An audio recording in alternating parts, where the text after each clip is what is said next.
নমস্কার। আজকের গল্পটি হলো মায়াবন রহস্য, সাহস, সততা ও বুদ্ধির জয়। ছোট্ট এক গ্রামের নাম ছিল মাধবপুর। গ্রামের লোকেরা সাধারণ জীবনযাপন করত। গরু চরানো, ক্ষেতের কাজ এবং মেলা দেখা ছিল তাদের জীবনের মূল আনন্দ। কিন্তু হঠাৎ করেই গ্রামে এক অদ্ভুত ঘটনা ঘটতে শুরু করলো। একের পর এক মানুষ নিখোঁজ হয়ে যেতে লাগলো। কেউ বলতো তারা মায়াবনের অভিশাপে পড়েছে, কেউ বলতো ভিন গ্রহের লোক এসে তাদের নিয়ে যাচ্ছে।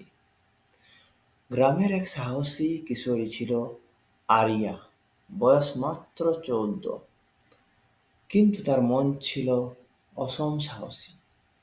একদিন যখন গ্রামের মোড়লের ছেলে হারিয়ে গেল, তখন সবাই আতঙ্কে ঘরের দরজা বন্ধ করে রাখলো।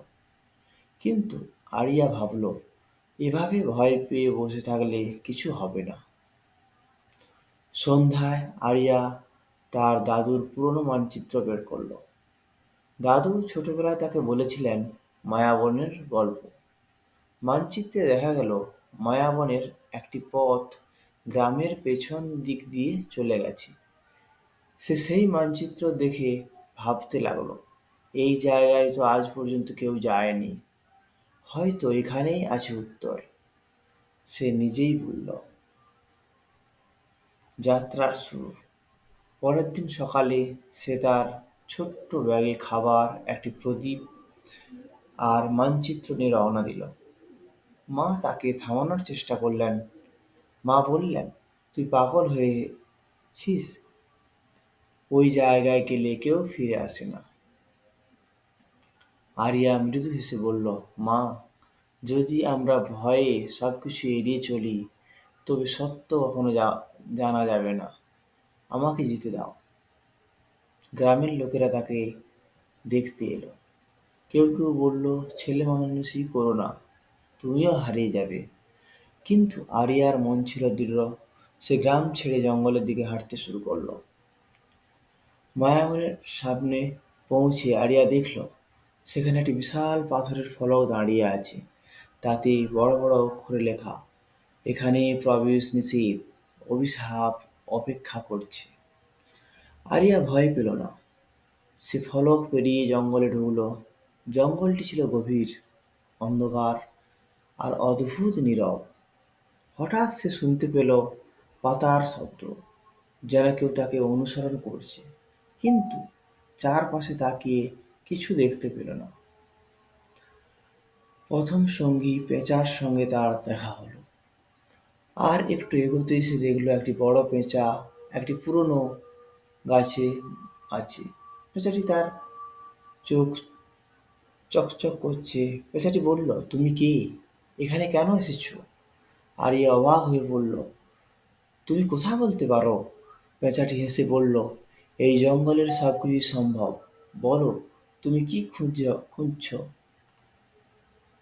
আরিয়া বলল, আমি সত্য খুঁজছি। আমার গ্রামের লোকেরা হারিয়ে যাচ্ছে। পেঁচাটি বলল, তাহলে তোমাকে 3টি পরীক্ষায় পাস করতে হবে। তুমি কি প্রস্তুত? আরিয়া বলল, হ্যাঁ, আমি প্রস্তুত। প্রথম পরীক্ষাটি হলো সত্যের আয়না। পেঁচাটি আরিয়াটাকে একটি নির্জন স্থানে নিয়ে গেল। সেখানে একটি আয়না ছিল, যা মাটিতে বসানো। পেঁচাটি বলল, এই আয়নায় যা দেখবে তা তোমার সত্যিকারের মন।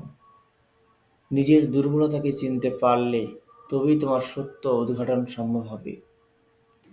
আরিয়া আয়নার সামনে দাঁড়ালো। প্রথমে সে নিজের সাহসী চেহারা দেখতে পেল। তারপর ধীরে ধীরে তার সব ভয় সংশয় আয়নায় প্রকাশ পেতে লাগলো। সে বুঝতে পারল তার সবচেয়ে বড় বাধা তার নিজের ভয়। আমি এই ভয়কে জয় করব, আরিয়া বলল। তার মন দৃঢ় হলো আর আয়নাটি অদৃশ্য হয়ে গেল।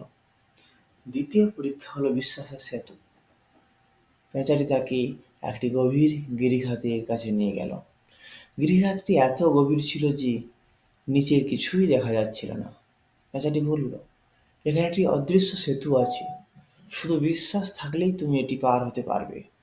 আরিয়া একটু ভয় পেল, কিন্তু সে চোখ বন্ধ করল এবং নিজের অন্তরের শক্তি দিয়ে এক পা এগিয়ে দিল।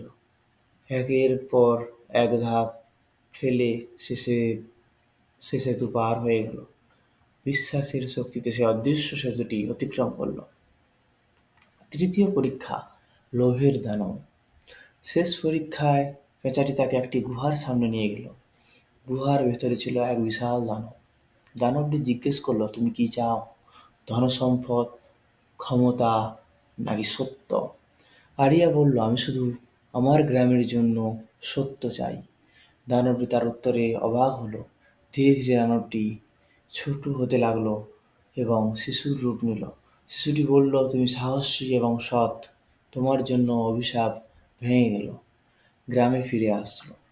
আরিয়া গ্রামে ফিরে এসে সবাইকে বলল তার অভিজ্ঞতার কথা। গ্রামের মানুষ তাকে নায়ক বলল। তারা বুঝতে পারল সাহস, সততা, বিশ্বাস সব সমস্যার সমাধান করতে পারে। সত্য, সাহস আর বিশ্বাস জীবনের বড় চ্যালেঞ্জগুলি জয় করতে সাহায্য করে। ধন্যবাদ।